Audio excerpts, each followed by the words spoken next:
Good evening, folks. Ken Hovind here and the crew at Dinosaur Adventureland. Was it great today? Man, it's an amazing place. Brother, you've been here just one day now. What do you think? I love it. It's very nice here. Yeah. Yeah. Dinosaur. Quiet and tranquil. Nice people all around. So. Yeah, we had a car go by yesterday. Did you? Yeah. Didn't see it? Okay. We love it. Out here in Lenox, Alabama. Now we have people come. How many tours did we give today? I gave 2. 3, 4, yeah. Great. Come on down. We're the folks who believe the Bible is literally true. I think I got literally, no, I got it misspelled on this one. Should be 2 L's. Is it? 2 L's. I taught science, not spelling, believe me, and I don't care. It's not real important, but if that's all you can pick on, go for it. Literally true and scientifically accurate. And the evolution theory, being illegally taught at taxpayer expense, is the dumbest and most dangerous religious cult in the history of the world, in my humble, totally unbiased opinion. So bring a group down for a camp today at Dinosaur Adventureland. Brother, you've been here for a while. How's your family liking it here? It's wonderful. Isn't it amazing here? Best place I've ever been. Yeah, it's fun. And that's your 3-year-old, right? Yeah. 3. Is he 3? Oh, 3. 3. Are you 3? He's 3. He's 2. Okay. He's been having a blast around here too. I saw a kid that looked like you earlier today. You don't have a twin brother, do you? You're 6, right? Did you figure it out? Now pay attention. 10, 9, 8, 7, 6. You're counting by 2s. Not counting by 2s. 10, 9, 8, 7, 6 plus 5 is 11. Go think about that for a while. Anyway, we have a blast with the kids here. You still have your booger man on your finger?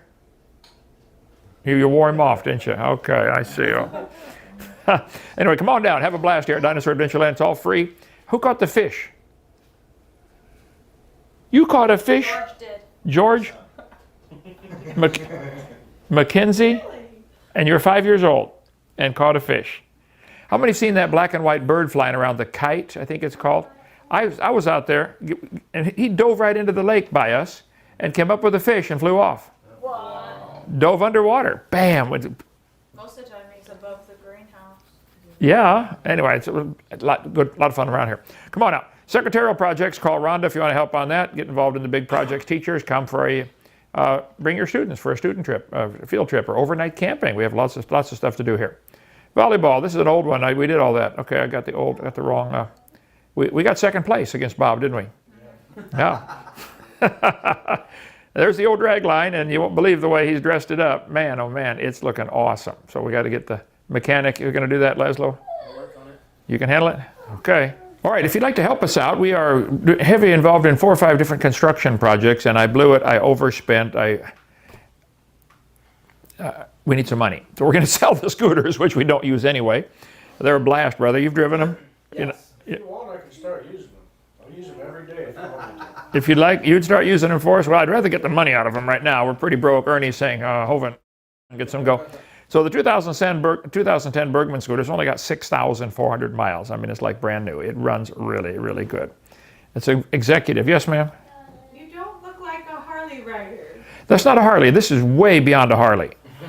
Yeah. See, along with the Harley comes a Harlier than thou attitude, okay?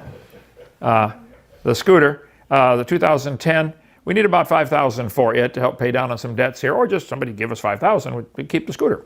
But we have a 2003 that's nearly identical. It's got 11,000 miles on it. I looked it up today. We'd like to get $2,500. How much do the new ones cost? $11,000 for the new ones. And they are, that's the ultimate scooter, okay? Love them. Anyway, trying to pay down the construction. There's the blue one. That's a 2003 model. It was stolen, and the guy drove it just a couple miles and smashed into a police car, of all things.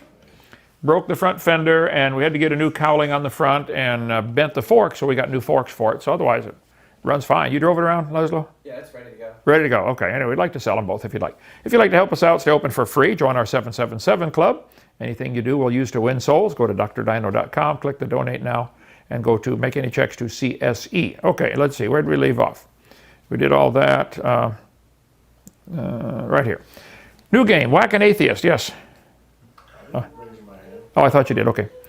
DNA, did DNA evolve? DNA stands for deoxyribonucleic acid. That is the code to make you or any life form. It follows a really complex code. And Rachel, you started this, okay? I never heard of you. I didn't pick on you. You started picking on my book. Are you being brainwashed by your science book? Because obviously you have been brainwashed by your science book. And so Rachel has been picking on my book, going through things that she thinks I lied about. And she's now talking about DNA, deoxyribonucleic acid, which I have in here as lie number 17. It does not prove evolution.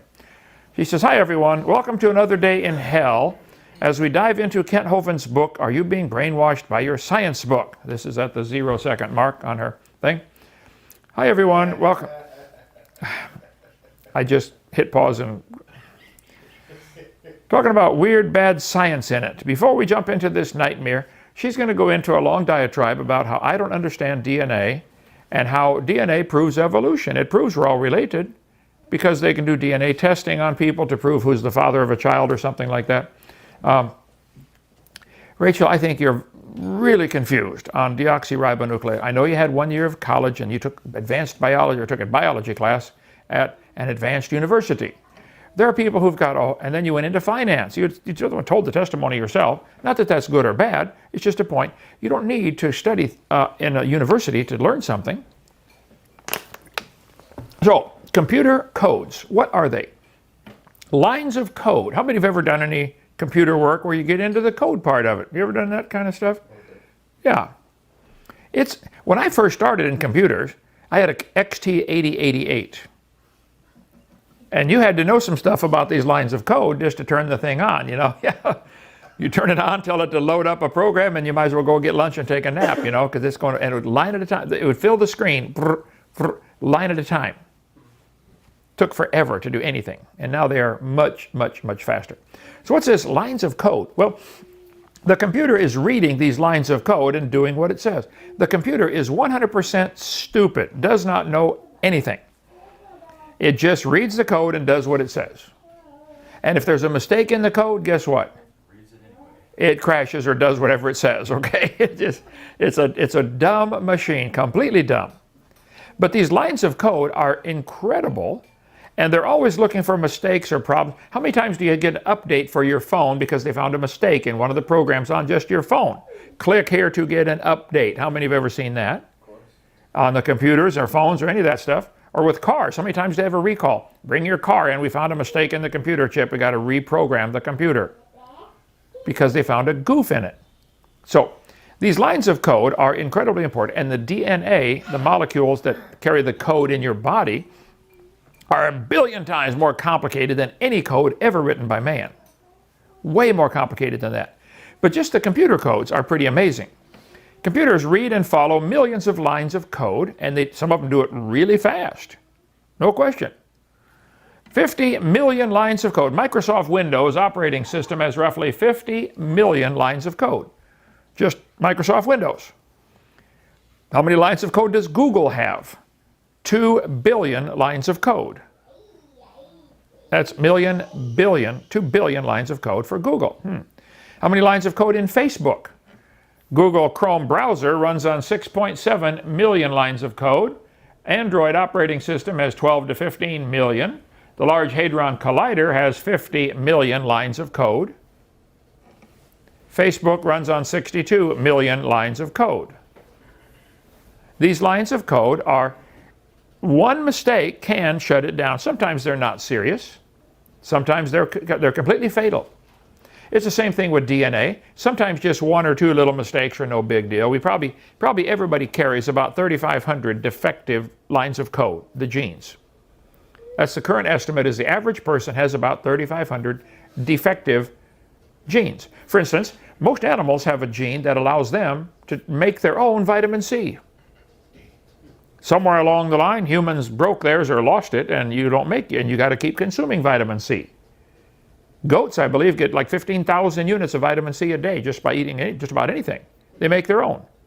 If you don't consume vitamin C, fruit or fruit juice or vitamin C tablets, you're going to have a problem. Multiple problems. Vitamin C is a simple, cheap way to stay healthy. Eat tons of it. I don't think you can overdose. Maybe you could. I know the worst symptom you get if you start to overdose is bright yellow pee, and that's about it, you know. And then you know you got plenty in your system. But these lines of code are amazing. How many lines of code does a modern car have? Modern high-end car features around 100 million lines of code. And this number is planned to grow to 200 to 300 million in the near future. Lines of code. Now, what happens with one electromagnetic pulse? All of them break down. The Chinese know about this. The enemies who are in warfare, our military is concerned about this. All they got to do is park a submarine off the east and west coast, shoot up a missile, set off an EMP a certain distance off the ground, and everything within an effective radius of that EMP is fried. How many have ever had a computer, either in your car or in your cell phone or in your computer, get fried and stop working? It doesn't take much to make it stop working, right? So maybe that's what's going to be the future when the EMPs go off and we all lose everything that's got computer lines of code. The old-time cars didn't have any of that. When did they start? My 69 Toyota, I think, had not much, but had some stuff in there. Whenever fuel injected started. Fuel injecting. Digitized. Okay. All right. Anyway, let's see. Increasing complexity. 1 million lines of code, if printed, would be 18,000 pages of text. That's 14 times the length of War and Peace, which is a really big book. It's more than what was needed to run old technologies like the space shuttle, a pacemaker, or even the game engine Quake 3. I have no idea what Quake 3 is. But it's not enough for the driving force behind the modern software. Software for run a U.S. military drone is 3.5 million lines of code. A Boeing 787 has 6.5 million lines of code. Google Chrome has 6.7 million lines of code. A Chevy Volt uses 10 million lines of code. I think the space shuttle had like 250,000 lines or something like that. Only 5 megabytes. 5 redundant. It wasn't much, right?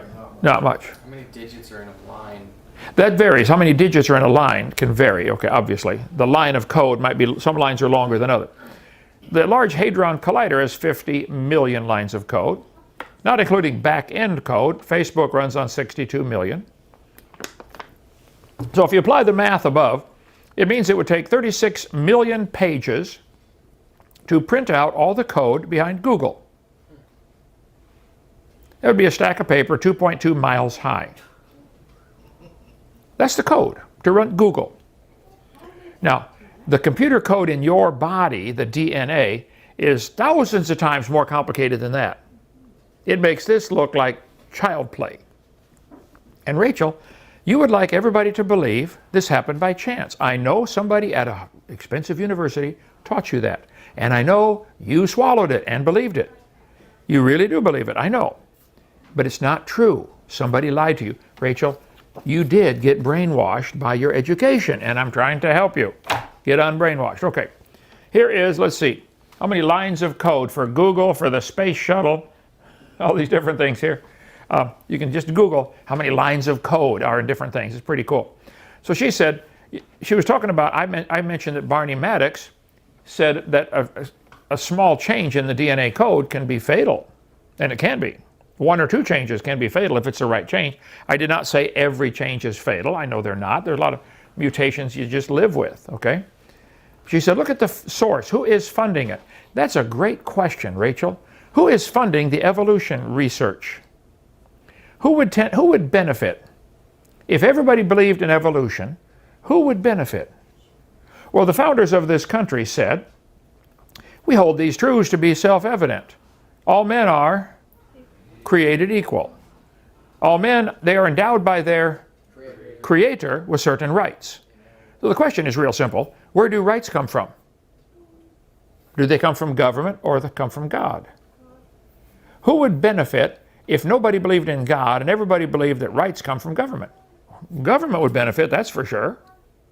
People would not throw the tea in the harbor and start a big war. So people who believe in creation are a threat to those who would like a one world government, a new world order. So you're right, Rachel, you got to watch who's funding this. Do they have any bias? The Bible says some people don't want to believe in God because of their lifestyle. 2 Peter chapter 3, they don't want God in their lifestyle. They don't want God telling them what to do. So who benefits from this evolution teaching? Well, here's an article from Evolution News. No controversy, no funding. Who gets the funding? Follow the money. Recently at ENV, Casey Luskin contributed a great and disturbing article about Ohio State evolutionary biologist Steve Rissing. Rissing is a signatory of a repugnant letter sent to Ohio state authorities claiming that a doctoral candidate's thesis, they're always complaining about my thesis on the line, okay, that analyzed the educational benefits of teaching evolutionary biology objectively to high school students, he recommended you teach the strengths and weaknesses of Darwinism. The evolutionists panicked. Don't teach the weaknesses of our theory. This is happening all over the country, by the way. They said it amounted to unethical human research and deliberate miseducation. Rissing signed the letter stating, there are no valid scientific data challenging macroevolution. Rissing, I'm sorry, son, you're an absolute idiot if you believe that, okay? I'll debate you any time in front of the whole University of Ohio or any university you want. Call 855-BIG-DINO extension 2 to set up the time. I'll take Rissing on and the whole science faculty. And Rachel, you can get on his side too. If you believe macroevolution has any scientific evidence, I would like to see it. He said, you may share my discomfort with the idea of this Darwinian fundamentalist teaching students. Good way to put it, whoever wrote this article. Rissing is a Darwinian fundamentalist. He's convinced evolution is true and wants it forced down every kid's throat, like apparently they forced down the throats of the kids at Warwick. But there is a straightforward remedy that we should consider. Rissing insists there are no valid scientific data challenging macroevolution. Since we've been studying macroevolution since 1859, when Darwin's book came out, it's reasonable to infer that Dr. Rissing believes that no such valid data will be forthcoming. In other words, they've been working on this theory for 155 years now, whatever it is. Surely, 160 years. Nobody should worry about any data coming forth. Okay. Why then are we wasting public money on macroevolution research? Rachel, why are so many grants given to universities to study evolution? If it's a proven fact, why do we... No more studying. Oh, you may say there is no data challenging macroevolution, but there's much to learn. Oh, really? I reply, if macroevolution is a fact, like heliocentrism or Newtonian gravitation, we shouldn't fund research in it at all. National Science Foundation doesn't fund heliocentric research. Are they getting a lot of government grants to study, does the Earth go around the sun? No, I think that's pretty well established. So why are they trying to get all these grants to study macroevolution? If it's proven, stop getting the funding. Hey, President Trump, please do what you can to shut off all funding for educational research that involves trying to prove the evolution theory. I think they're supporting a religion. Now, there are mutations. Lots of mutations happen. Mutations are harmful, fatal, or neutral. Some people have a mutation that I think is not helpful, okay? How's this for a mutation? A baby born with mutations. How about this one? A mutation. So Rachel, if you know of some beneficial mutations, I would like to see them. But keep in mind, you would have to not only get a beneficial mutation, you would have to get two of them in the opposite sex at the same time, in the same place. It's a big world, you know. What if one's here and one's in China and they can't find each other? And that beneficial mutation would have to take over the whole population, which means all the inferiors that don't have it would have to die. Evolution is a religion of death, absolutely. Now, you said, starting at the 9-minute 38 mark, and I'm not going to get to play your whole thing in your DNA part 5, you're attacking my book, and you started this, Rachel. Let me call this up at 9:38 and play 3 minutes of Rachel, and then I'll play somebody else answering this question. Okay. And we can get a better idea of where family trees and timelines split and so on. And yeah, if anything, this gives us more evidence for evolution. I don't see why his point has anything to do with DNA not proving evolution. And I don't know what point he's trying to make. He's just doing this thing that he does. And he does this a lot, where he'll come out with a random fact. And sometimes there's a grain of truth in it, and sometimes it's a little bit accurate, right? He picks one that he likes, and he likes the sound of it, and he just parrots it. He does the same thing when he talks about, like, the flagellum on certain bacteria. But he picks a scientific fact, and then he parrots it. And without explaining the background to this fact, without ever understanding it himself, and without ever explaining how, he says, and this is proof of a creator, or, and this disproves evolution, but he never actually explains the steps in between fact and conclusion. Explains the steps in between. Rachel, would you explain the step in between non-life and life? Would you explain the billions of steps in between single-celled and multi-celled creatures? There are no steps between any living forms of animals. Humans produce humans without exceptions. Cows produce cows without exceptions. But your textbooks have lines connecting humans and cows, don't they? Don't they? Please explain the steps, Rachel. I mean, in detail. He never explains how he gets there. He just thinks if he says something that sounds scientific, and then he says his conclusion with enough conviction, people will make that leap. And sadly, a lot of people do, and he has a lot of people eating up this crap. This is exactly what you evolutionists are doing. Exactly. By the way, I wouldn't hold that in my hand, let alone put it in my mouth, Rachel, but that's up to you. Okay, how you speak. But you need to stop and ask, how do you get there? Because Kent just glosses over that bit, and there's no explanation. Anyway, back to his point in this evidence, and the only point I can actually see him trying to make is simply, we can't possibly relate it. Look, there are differences in our DNA. Which is obviously silly, because of course there are differences in our DNA. Other than identical twins, everyone has different DNA. But the cool thing about DNA is, and this is oversimplifying a lot, but I'm just trying to explain in really basic terms. The cool thing about DNA is, even though everyone's DNA is different, we can see certain patterns and markers in it.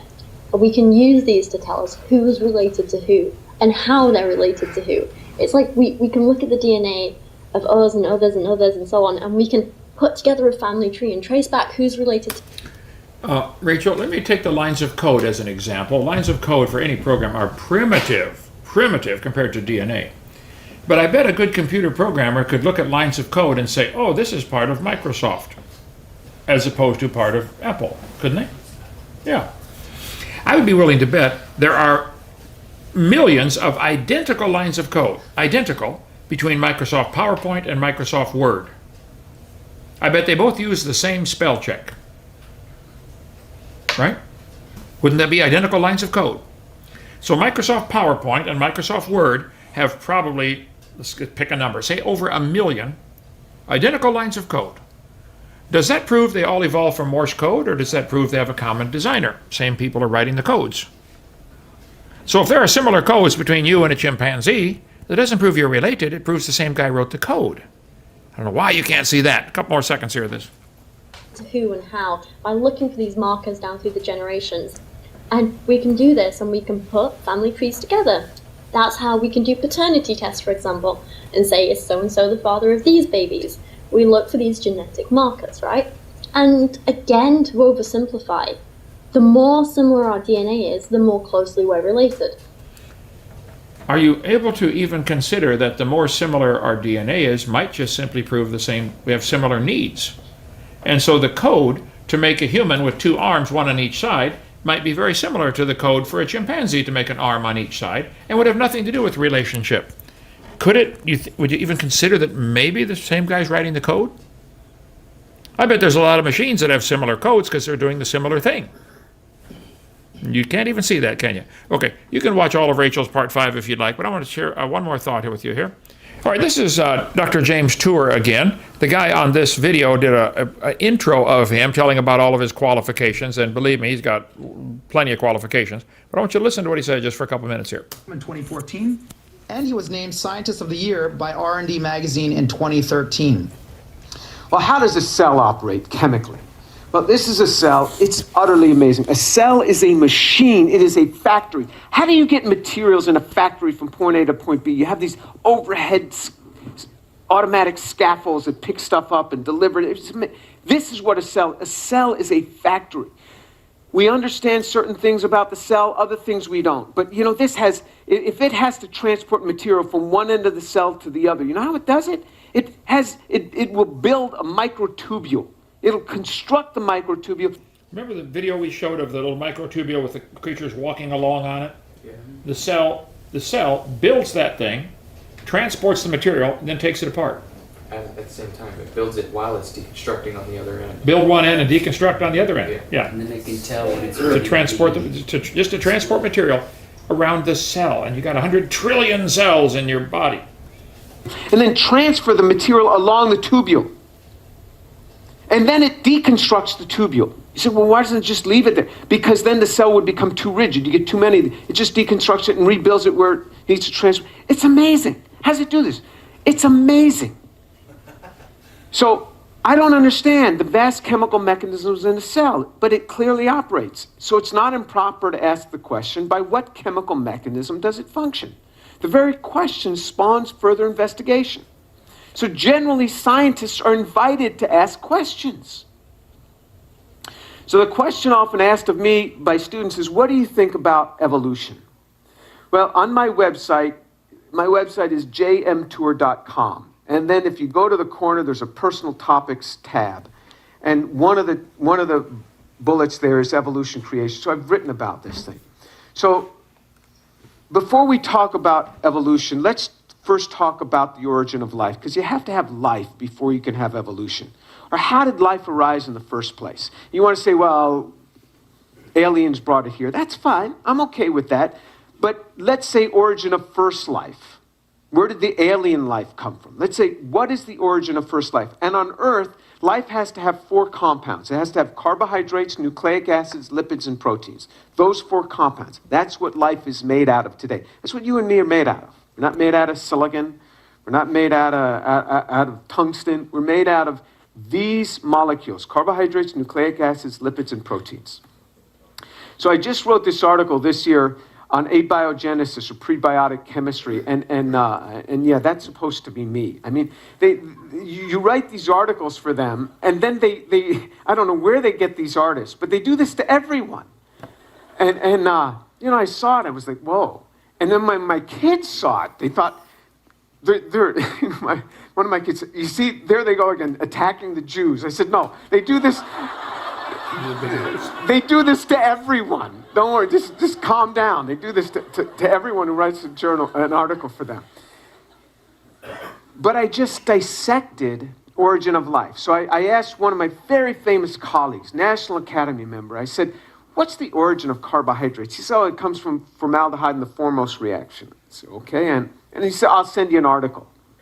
So I read the article by a guy named Eschenmoser, a great chemist. I've known of his work for many years. He's in his 90s now. And I just went to the synthetic protocols and I dissected it. So if you look at nature's molecules, so nature uses ribose. This is ribose, these 5 carbon sugars.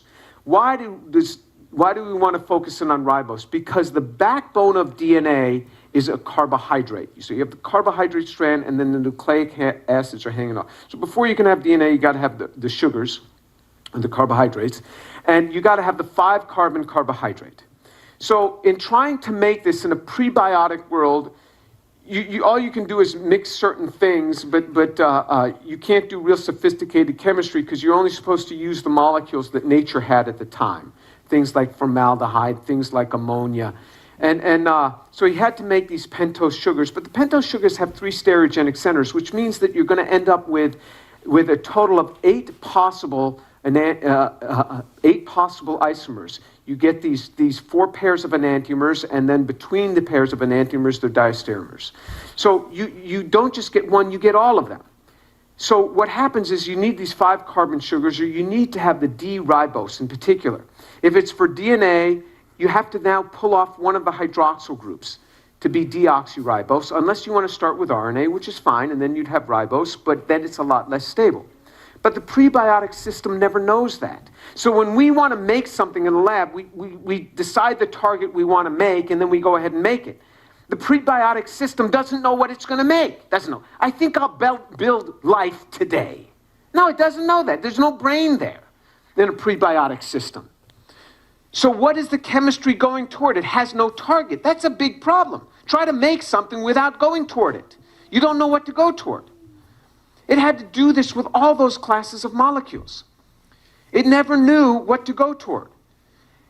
It never knew what to select because it didn't have a selector. It's not biology. Biology has selectors. Living systems have selectors. If it's the right thing, it notices it by this enzyme. If it's the wrong thing, it notices it and it sends another enzyme, chew it up. But this is before there's any enzymes because it's prebiotic. It's pre-biology. It's pre-life.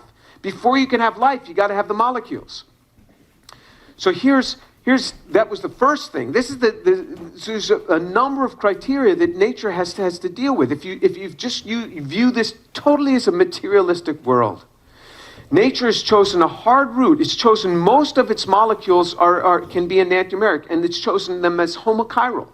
So the system has multiple stereogenic centers and it's chosen homochiral. These are hard compounds to work with. Just trust me, it's very hard to do homochiral synthesis on something with multiple stereogenic centers. You have solubility problems. Try to do organic chemistry in water. That's what All right, you can watch this whole thing for yourself, but Rachel, he's trying to explain that getting life started is going to be, I would say, to any reasonable person, impossible. It can't happen. Now, if you choose to believe it did, that's fine. I don't care what you believe, but you shouldn't call it science. It's a religious belief. You believe it could happen. I don't think very many other people believe it could happen, but that's okay if you want to believe that. Let's see, let me shut down a few of these windows here. Does this make faith obsolete? James Tour has a lot of great stuff on there that I think you might want to watch. I think I wanted to start at the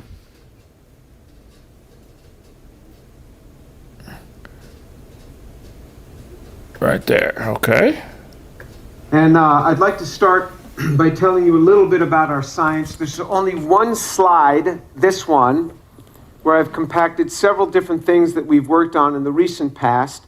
And I'll just take it through. And so this thing in the upper left, we've learned how to make graphene at room temperature in the air using a laser writing machine that's used normally for cutting, say, aluminum or something. And we just use this to write on polyimide film, and now in a roll-to-roll fashion. We can do it 2D or 3D, and we've made a number of supercapacitors and batteries out of this material. We've made water purification systems out of this. So we just stumbled upon a gold mine with this project. We've learned how to split carbon nanotubes longitudinally, and if you split them longitudinally, what you get ribbons of graphene. So imagine graphene is single layers of graphite that are one atom thick. And how would you make a ribbon? Well, if you take a tube like a straw and you slice it down one end, it will split. And what we do is we just treat it with sodium potassium metal, and what it does is it intercalates between the tubes and it splits it longitudinally, because for the same reason that a water pipe splits longitudinally, because you get relief of the pressure better that way. And then we get these ribbons, and we've used these ribbons in a number of different applications, from de-icing applications and in batteries as conductors. But now we've most recently used these in, here it talks about some of our medical work in the healing of spinal cords. That's work that just came out. We work in an area of making memory from computers. This has been bought by a company, and this is being brought into a new phase of memory. So rather than the transistor that has the source, a drain, and a gate, this just has two-terminal memory. And it's called RRAM, or resistive random access memory. And it's also transparent, so we can build it transparent on plastic film. We've made a number of inorganic supercapacitors. This has been licensed to a auto manufacturer that makes electric vehicles, using a supercapacitor for the acceleration, because what we've learned, what auto companies have learned, is that if people will pay a lot of money to be able to accelerate quickly in their car. Most of the time, they just drive it at a normal speed, but the acceleration is what they will pay big money for. So you use supercapacitors for acceleration, then a much smaller battery for the electrical part of just driving along. So this will be the supercapacitor for the acceleration, and it's flexible. We built a number of carbon materials where we can absorb 150 weight% of carbon, 150 weight% of CO2 inside these carbons, and we're using it to scrounge out CO2 from natural gas. Turns out to work extremely well. This has been licensed by a company called Apache, which is a large oil company based in Houston. We've made graphene from a number of carbon sources, but this is the leg of an American cockroach. And you can put a cockroach leg on a piece of copper, heat it up to 1,000 degrees in an atmosphere of hydrogen, and you get very clean graphene. Very clean graphene. And so we showed that any carbon source will convert into graphene at 1,000 degrees on copper. Any carbon source. And that's because carbon is most thermodynamically stable as the graphene form. And so we wanted to take something of negative value and convert it into something of positive value. We took a Girl Scout cookie and did it. One box of Girl Scout cookies is $4. If you take all the carbon in a box of Girl Scout cookies and convert it into graphene and sell it as 2-centimeter squares, you could sell that graphene for $15 billion.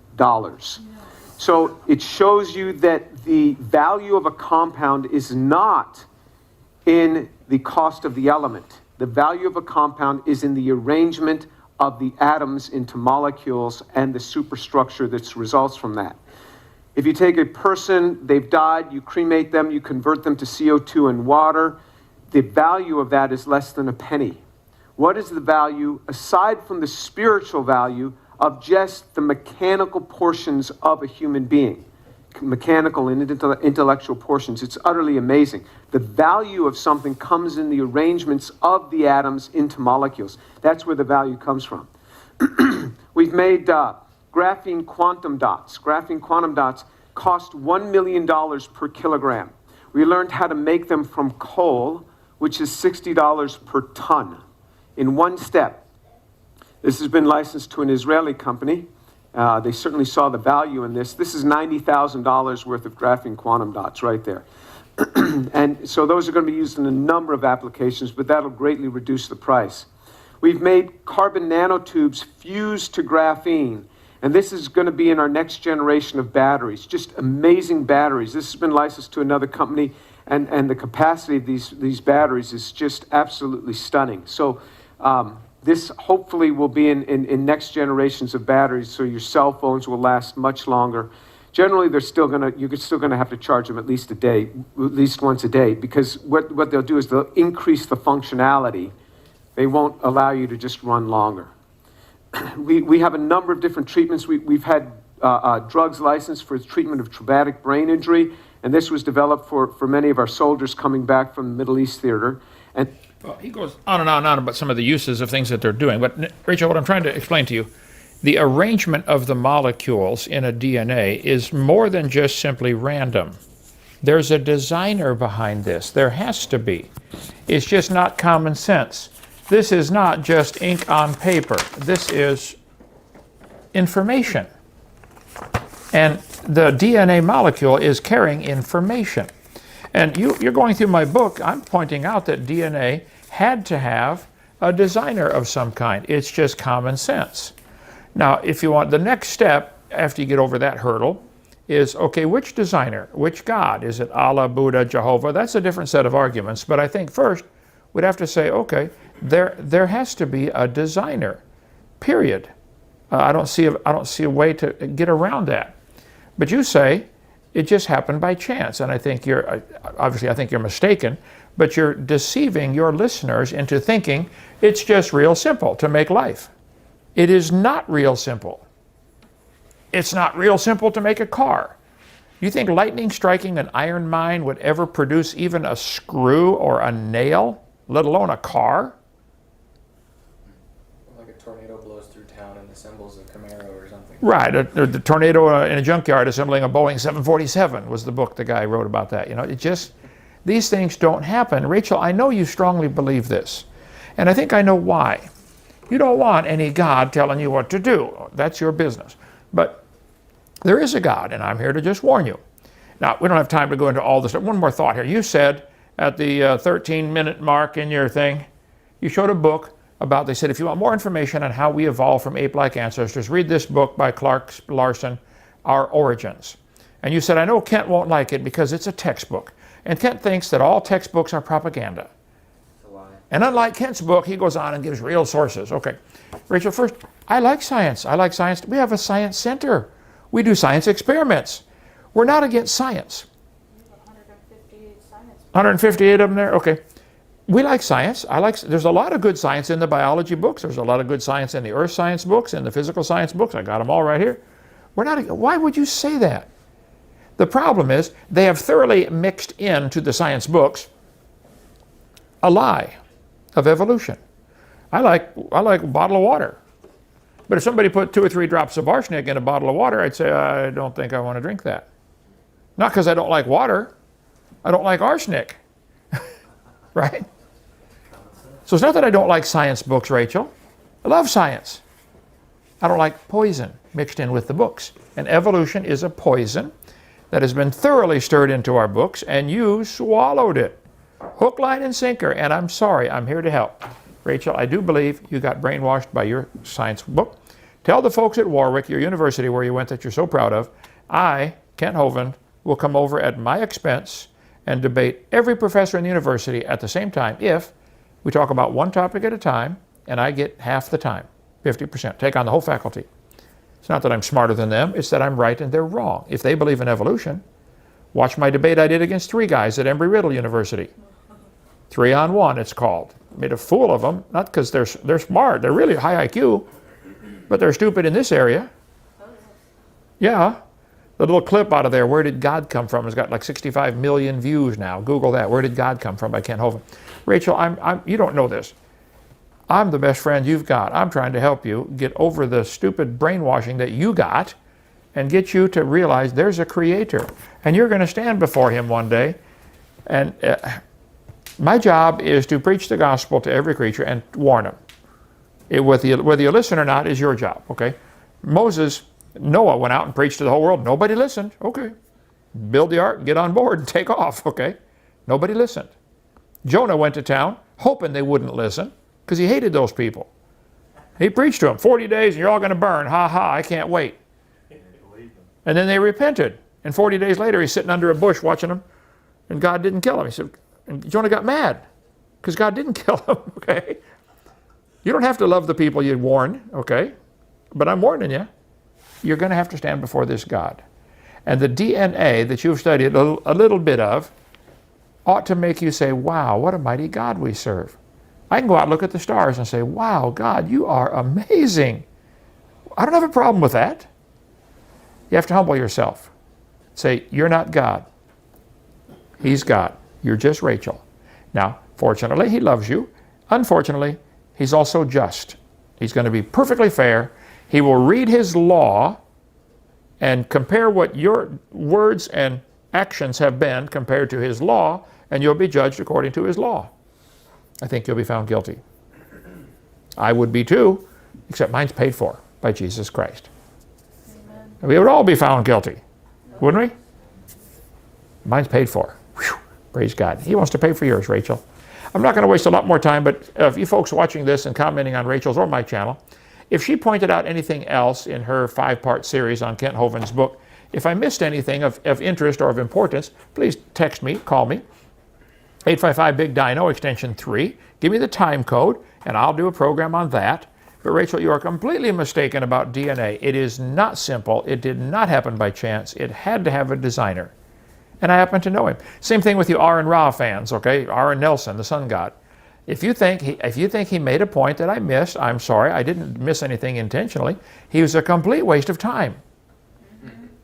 But if it's important to you, you say, Hovind, on video number 5 or 6, whatever it is, at the 7-minute mark, send me the link to the exact spot and tell me the time code and tell me the point he made that you would like me to address. I'm not afraid of anything the guy had to say. Nothing. Okay? I'll be glad to answer it. God made this world. He's going to be the judge one day, whether you like it or not. I suspect it's going to be sooner than later. But even if it's not for the whole world sooner than later, it could be for you tomorrow, tonight. You could die tonight.